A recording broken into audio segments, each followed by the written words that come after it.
Hey everybody, welcome back to the Dungeon Dive. Daniel here. Alright, today we are going to take a quick look at Darkest Night 2nd Edition, and that is from Victory Point Games. This was a game voted on by the Dungeon Dive patrons for me to cover in the month of April.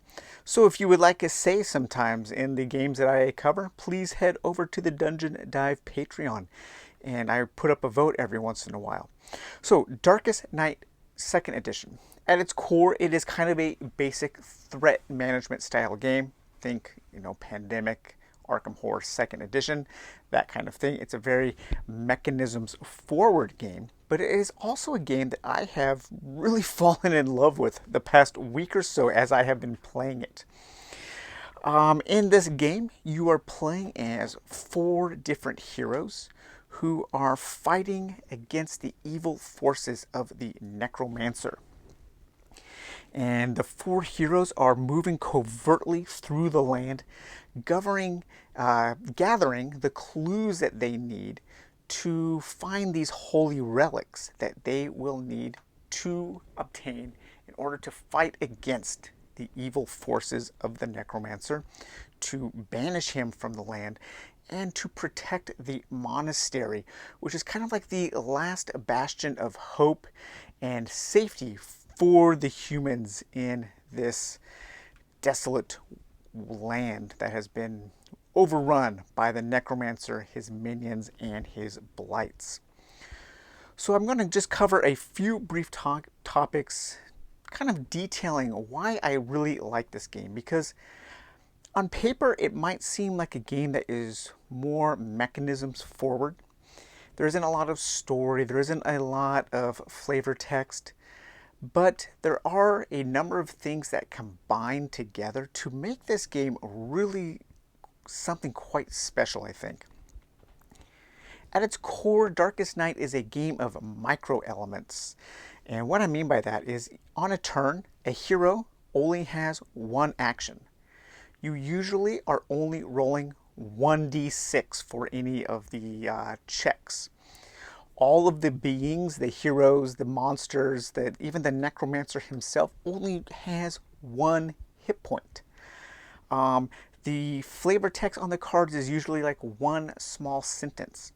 So it is not a game of excess in its details, but all of those details combine together to make a very evocative game, and a game that the theme kind of snowballs, and pretty soon as these little tiny elements are building upon each other, a story really does start to develop, and the world and the interactions with it become more and more interesting.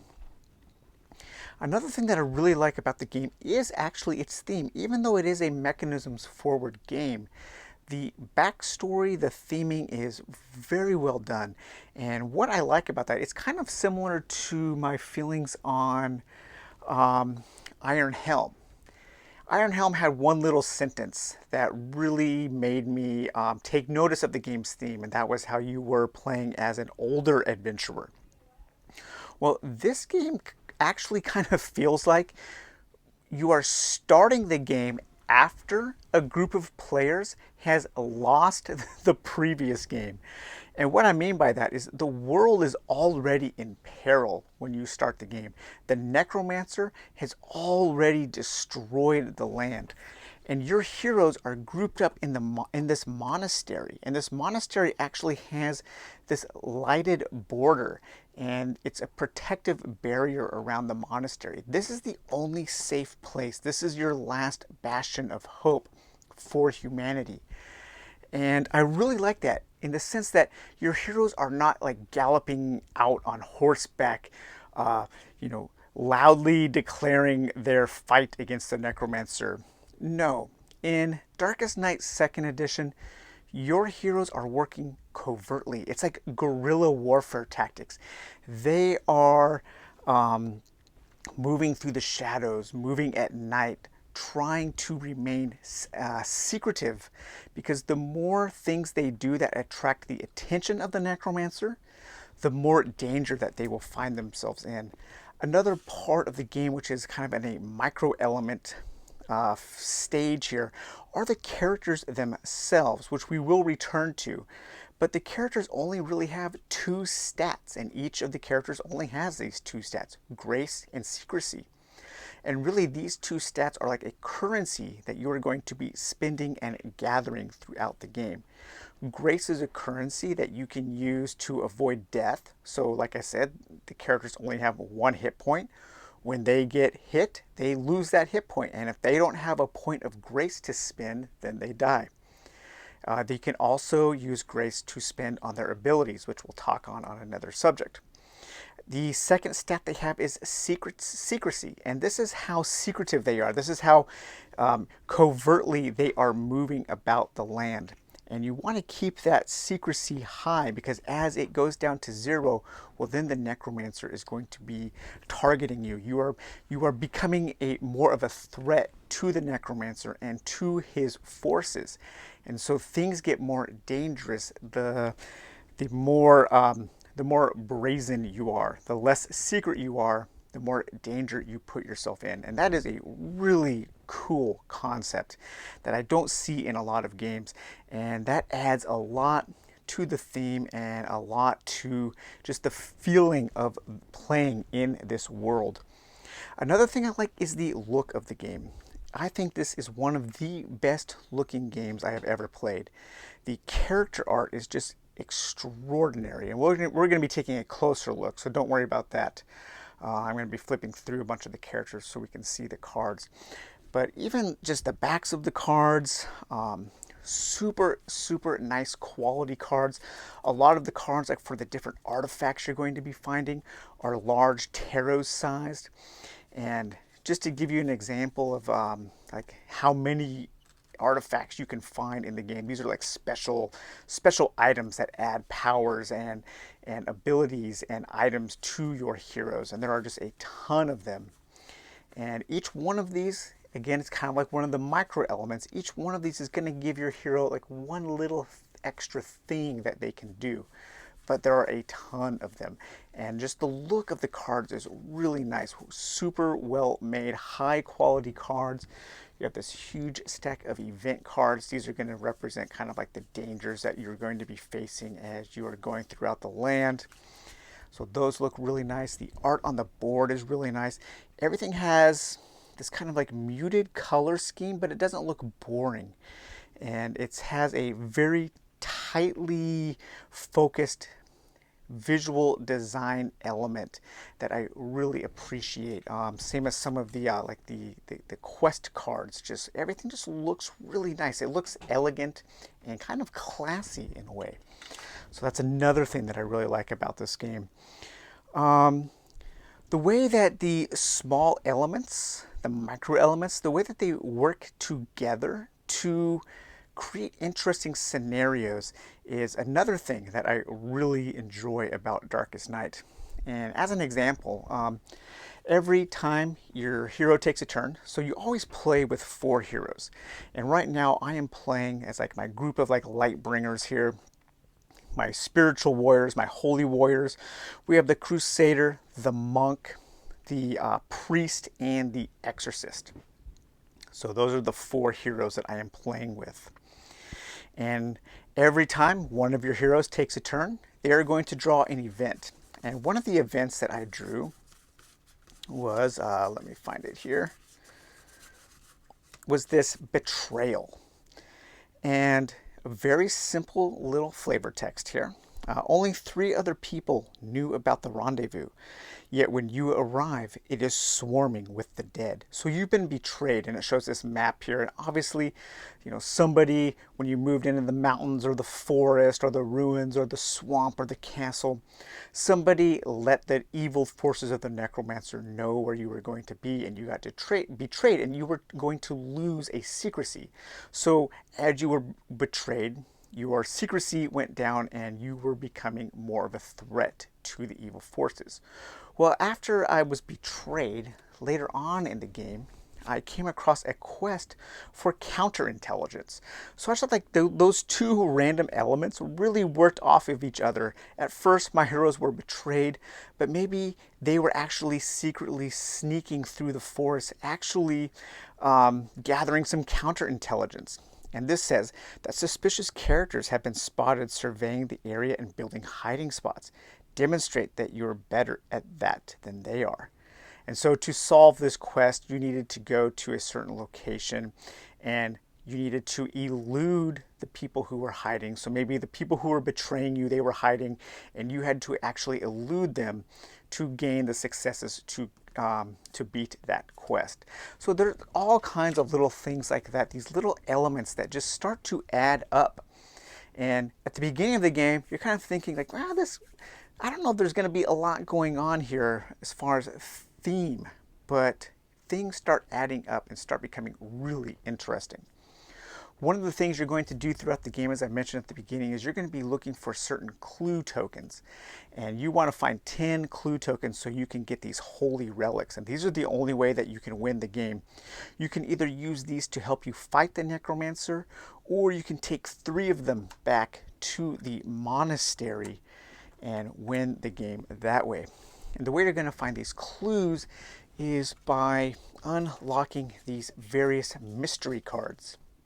And those are put out on the board during certain phases of the game where you're going to draw certain map cards. And those are going to tell you the kinds of things that are going to come out onto the board, whether it be mysteries, whether it be the artifacts that you can find, or different kinds of treasure that'll help you unlock your powers, or different items and that kind of thing. And there are a huge number of these map cards that you can make for a custom game to suit your difficulty level, or to just kind of make it the kind of game that you want to play. And these map cards also dictate when quests come out and where the quests come out onto the table. But these mystery cards, these are the way that you're going to gather clues. And they come out on the board, and you have to go to the spot and you have to interact with them in a certain way. And I thought this one was really cool. So there's a castle space here, and this is a mystery that appears at the castle, and it's the vaults. Rumors speak of secret chambers within the castle holding yet unspoiled riches of treasure and lore. Search them out and claim their bounty. So you can go to the castle and you can sneak into the castle and you can sneak through the vaults to find more clues and possibly more treasure. So the mysteries are really cool little tiny like micro snippets of kind of non-combat things, of different kinds of lore that you can discover in certain places around the land. And like I said, it's not a lot of flavor text, but it's just enough to get the ball rolling on your imagination. And once you start kind of connecting the dots in this game, really cool, interesting little stories start to appear.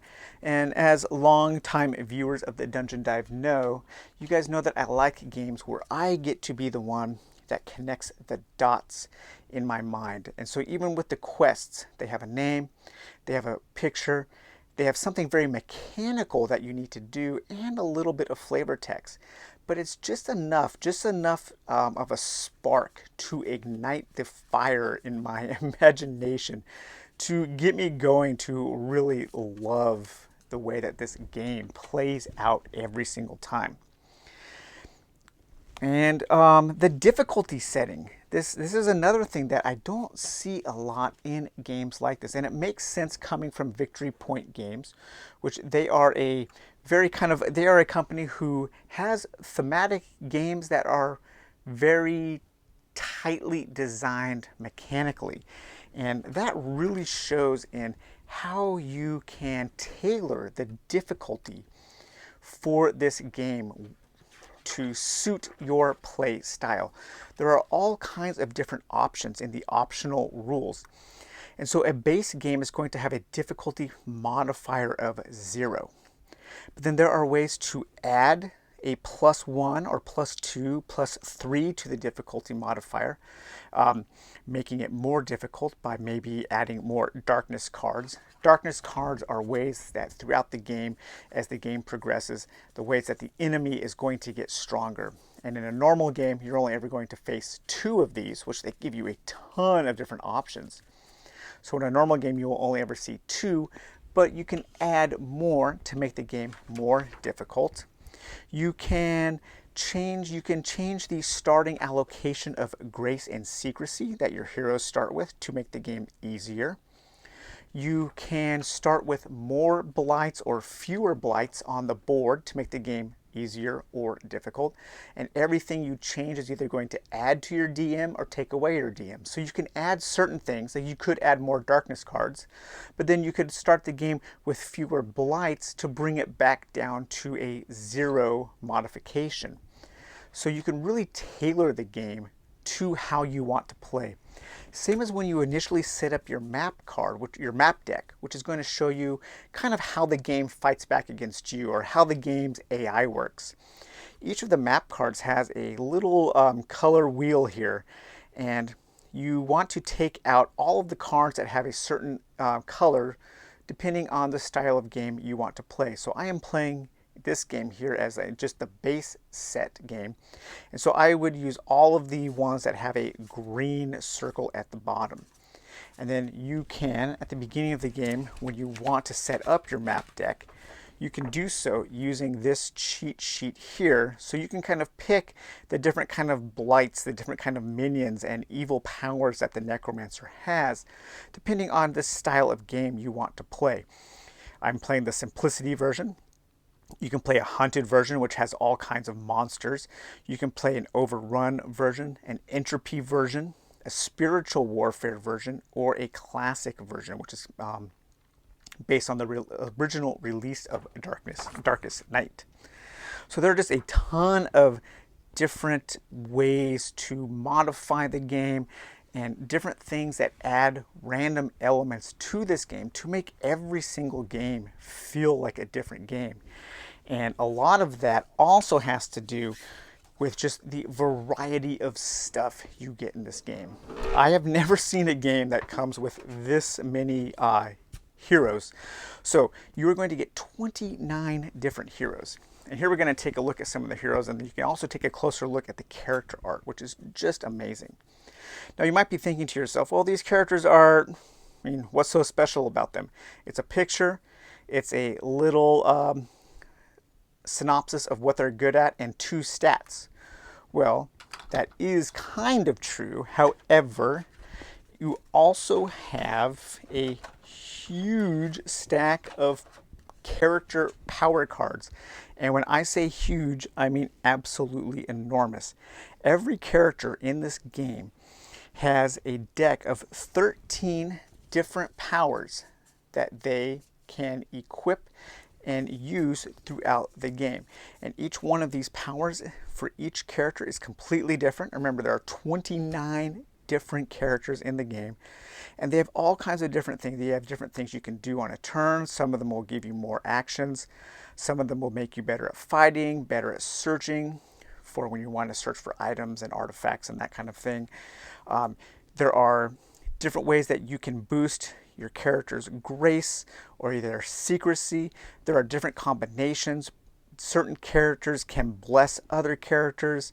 There's all kinds of different ways that these powers interact with each other and with the game world.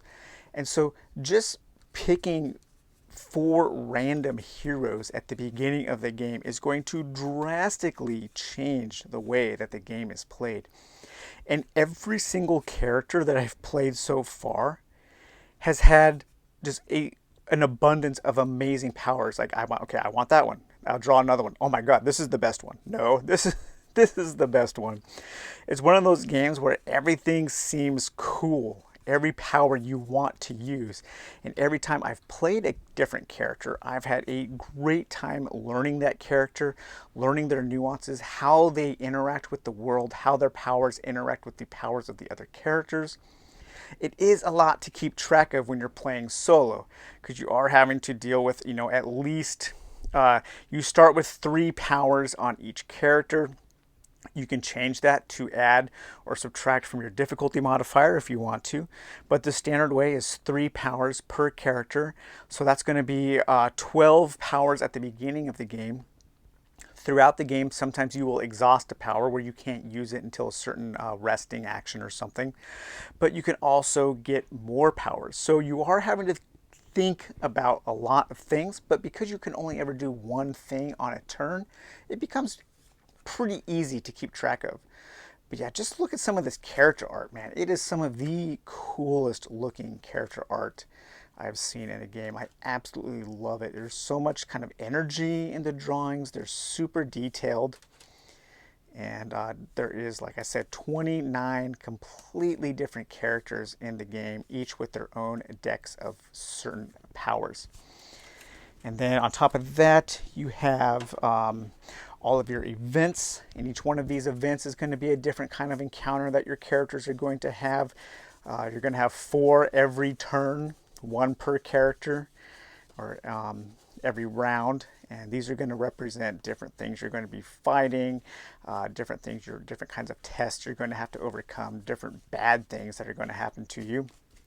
And then, like I said before, you have a huge number of artifacts, and each one of these is kind of like a character power, because it's going to add one little thing that your character can do, an item that they have that they can use, like a wind flute or a misty mantle, a hallowed seed, a book of mysteries, a girdle of endurance, a wraps of life, a spear of darkness, a spirit skein, a crown of shadow, a starry veil, a blood ring. So all kinds of things are there. A whole bunch of different mysteries that you can solve to try to find those clues, and each one of these is going to have a different thing that you can do. A whole bunch of different quests that are going to appear throughout the land, and each one of these has a different thing. That one really cool thing is, as the quests come out, the quests are going to have a certain time limit that they need to be you need to take care of them within that time limit, because the world is moving on. The world is moving with, whether you are interacting with it or not. So if you can't solve the quest by a certain number of time, well, then something bad is going to happen.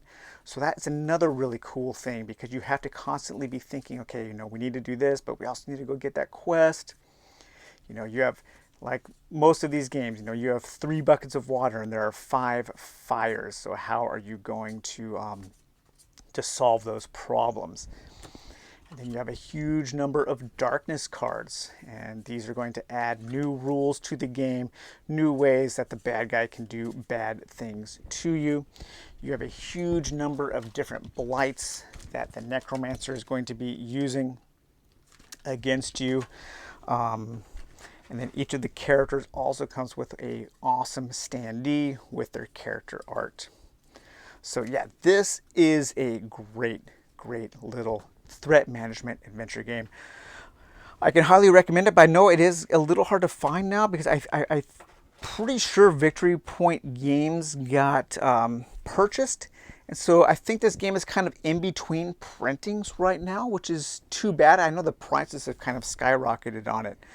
But if you can find it and you haven't yet given this game a chance, and you like this kind of game, this kind of threat management game, you're really into Arkham Horror or Pandemic or Defenders of the Last Stand, that kind of thing, I can highly recommend Darkest Night 2nd Edition. Just for one thing, it looks so nice on the table. It's such an elegant, kind of classy looking game, and while it's not overflowing with a deep amount of theme, the little bits that are sprinkled throughout really add up to create something that is special. And every game, just picking, those 4 random heroes, picking the kinds of blights that you're going to be facing, the different types of mysteries and quests and artifacts that you can find, every game feels quite different, because there are so many little micro elements that go into making up a game of Darkest Night 2nd Edition. So all right guys, well I hope you enjoyed taking a look at this game, and we will talk to you later. Bye bye.